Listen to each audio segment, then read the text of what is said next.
नमस्कार, जय हिंद साथियों। साथियों, आज की वीडियो में हम बात करेंगे 4th ग्रेड भर्ती को लेकर क्या आगे का प्रोसेस रहने वाला है। साथियों, राजस्थान की सबसे बड़ी वैकेंसी है 4th ग्रेड वैकेंसी, लगभग 53,750 पदों की ये वैकेंसी है, जिसकी डीवी प्रक्रिया है वो कंप्लीट हो चुकी है। साथियों, यहाँ पर डीवी होने के बाद में यहाँ पर अभ्यर्थियों की मांग है कि जल्द से जल्द जॉइनिंग दी जाए। लेकिन यहाँ पे साथियों 2 तरह के अभ्यर्थी है। एक अभ्यर्थी ये कह रहे हैं कि पीएच कैंडिडेट को छोड़कर रिजल्ट जारी किया जाए और हमें जॉइनिंग दी जाए। और पीएच कैटेगरी वाले भी कह रहे हैं कि हमें भी रिजल्ट साथ में चाहिए ताकि हमें भी अपनी इच्छा के अनुसार ज़िले मिल सके। इसको लेकर साथियों यहाँ पर दोनों में यहाँ पर सहमति अभी नहीं बनी है कि रिजल्ट एक साथ जारी किया जाएगा या अलग-अलग जारी किया जाएगा, अभी कुछ यहाँ पर नहीं चल रहा है। लेकिन यहाँ पर साथियों कर्मचारी चयन बोर्ड ने यहाँ पर जो निदेशालय है, माध्यमिक शिक्षा विभाग है, उनको एक लेटर लिखा है और इस लेटर में कुछ अभ्यर्थियों के मामले हैं, उसको लेकर यहाँ पर दिशा निर्देश यहाँ पर दिए गए हैं। तो साथियों यहाँ पे लेटर लिखा है कि इसमें जो प्रोविज़नल अभ्यर्थी है, उसके बारे में यहाँ पर लिखा है कि इनकी जो डिटेल्स है, वो जल्द से जल्द हमें भेजी जाए ताकि हम आगे रिजल्ट का जो प्रोसेस है, वो शुरू कर सकें।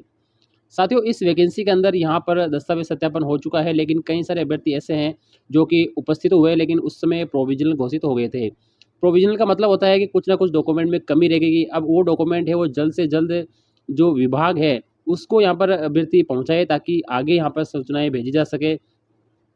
अब साथियों यहाँ पर जो प्रोविज़नल अभ्यर्थी है उसकी पात्रता का स्पष्ट निर्धारण करवाकर यानी स्पष्ट निर्धारण करना है कि इसकी क्या स्थिति रहने वाली है। उन प्रोविज़नल अभ्यर्थियों की पात्रता रिपोर्ट है वो भेजने के लिए यहाँ पे लिखा गया है। जिन दिव्यांग श्रेणी के अभ्यर्थियों का मेडिकल रिपोर्ट है संबंधित चिकित्सालय मेडिकल कॉलेज से अगर प्राप्त हो गई है तो उनकी भी सूचना हमें यहाँ पर भेज दी जाए। इन अभ्यर्थियों की दिव्यांग श्रेणी में पात्र का निर्धारण कर जो रिपोर्ट है वो निदेशालय जल्दी से जल्दी भेजे जाए। ठीक है ना? यानी कर्मचारी चयन बोर्ड को जल्द से जल्द सूचना चाह रही है कि कर्मचारी चयन बोर्ड भी चाह रहा है कि इसका रिजल्ट है वो जल्द से जल्द घोषित किया जाए। अब साथियों देखो यहाँ पर जो पीएच कैंडिडेट है उनका यहाँ पे डी वो हो रहा है मेडिकल, ठीक है? अब कहीं जगह तो हो चुका है, ठीक है ना? अगर उनकी रिपोर्ट आ चुकी है तो उनकी भी सूचना यहाँ पर भेज दी जाए ताकि आगे जो काम है वो हो सके। आगे और देख लेते हैं आगे इनमें क्या लिखा है कि प्रोविजनल रहे प्रकरणों का जो भी कारण है वो और शैक्षणिक योग्यता के कारण जितने भी उनकी बकाया प्रकरण है वो आपको क्या करना है भेजना है। और आप साथ क्या कर सकते हैं कि राज्य के जितने भी निजी विश्वविद्यालय हैं या राज्य के बाहर के जितने भी जो डिग्रीधारी है जो यहाँ पर डिग्री लेकर आए हैं अभ्यर्थी उनकी भी यहाँ पर डिग्री या अंक तालिका या प्रमाण पत्र आदि की सत्यापन आप जल्दी से जल्दी करवा के और विभाग स्तर भी आप करवा सकते हैं, उनकी सूचना आप भेज सकते हैं। अभी साथियों यहाँ पर जितने भी अंतिम चयनोपरांत जितने भी संबंधित विभाग होंगे वो कार्रवाई यहाँ पर शुरू करेंगे। अब उक्त के अतिरिक्त जाति प्रमाण पत्र है, इसके अलावा मूल निवास प्रमाण पत्र है, नाम, जाति, पता, जन्म तिथि में भिन्नता, चरित्र प्रमाण पत्र, दहेज प्रमाण पत्र, भूतपूर्व सैनिक, समस्त जो कार्मिक है, संबंधित है साथियों, ठीक है ना? उसके विभागीय एनओसी है, विवाह और संतान संबंधी प्रमाण पत्र है, अन्य जितने भी कारण है, ये सारे जो प्रोविज़नल कारण हैं, इनका साथियों यहाँ पर स्पष्टीकरण लिखकर भेजना है कि इनकी क्या रीज़न है। संबंधित अभ्यर्थियों को आगामी 5 दिवस का समय आप देकर उनसे दस्तावेज प्राप्त कर सकते हैं और आगे की जो प्रोविज़नल प्रकरण है उसका निस्तारण करने की कार्रवाई है वो आप कर सकते हैं। और जिन दिव्यांग श्रेणी के अभ्यर्थियों का मेडिकल रिपोर्ट आ चुकी है चिकित्सालय से उनकी कॉलेज से रिपोर्ट प्राप्त हो गई है तो इन अभ्यर्थियों की दिव्यांग श्रेणी में पात्र का निर्धारण करके उनकी कार्रवाई भी आप तदनुसार करें और उसकी भी सूचना है जल्द से जल्द आप कर्मचारी चयन बोर्ड है उनको यहाँ पर पहुँचाए। यानी कार्यालय में यहाँ पे साले 16 जून को 10 बजे तक आप साथियों यहाँ पर इस किसी भी माध्यम से आप उपस्थित होकर इस सूचना को अवेलेबल करवा सकते हैं। तो कहने का तात्पर्य यही है साथियों कि इसका सबसे बड़ा मकसद ये निकल रहा है कि जो कर्मचारी चयन बोर्ड है वो ये चाह रहा है कि इस भर्ती का जो रिजल्ट है वो जल्द से जल्द घोषित किया जाए।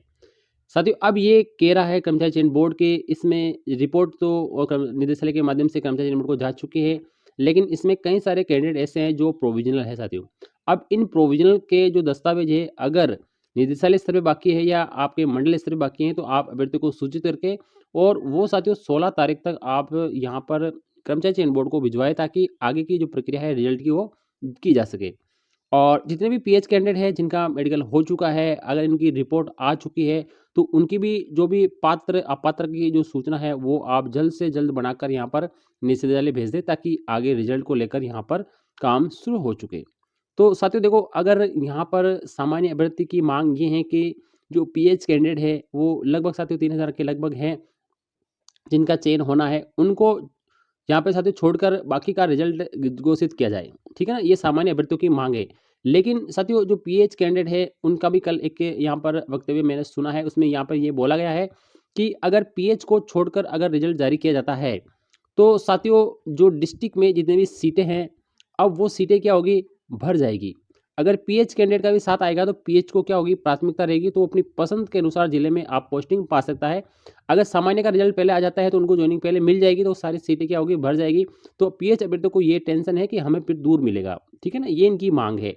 और सही से साथियों बिल्कुल जायज़ है साथियों कि जो पीएच कैंडिडेट है उनकी सीटें अगर खराब हो जाएगी तो फिर वो कहाँ जाएंगे, उनको दूर लेना पड़ेगा, और वो दूर लेंगे तो उनके लिए काफ़ी परेशानी देखने को मिलेगी। आप यहाँ पर सोच सकते हैं साथियों, अगर कोई पीएच कैंडिडेट है, अगर उसके गांव में भी अगर कोई सीट वीकेंड है स्कूल में, ठीक है ना, तो अगर रिजल्ट शायद आएगा तो प्राथमिकता में उनको रहेगा, तो वो उसको ज्वाइन कर लेगा। अगर उनका रिजल्ट नहीं आएगा और इनको बाद में आएगा तो पहले जो सामान्य भर्ती है वो इस सीट को ले लेंगे, तो वो सीट भर जाएगी, तो इनके लिए थोड़ी समस्या होने वाली है। इस वजह से यहाँ पर कर्मचारी चयन बोर्ड भी ये चाह रहा है कि दोनों को एक साथ जारी किया जाए, ठीक है ना। इससे क्या होगा कि जो भर्ती है ना ये कोर्ट में नहीं फंसे, जब कोर्ट में नहीं फंसेगी तो वैसे ही जल्दी पूरी हो जाएगी, ठीक है। और 1 साल की जो वेटिंग वाला रूल है वो साथियों इसमें नहीं लागू हो रहा है, बिल्कुल यहाँ पर कह दिया है, पहले ऑर्डर जारी हो चुका है, तो अब आप इसको तो भूल जाइए और मांग करिए कि रिजल्ट दोनों का साथ घोषित किया जाए।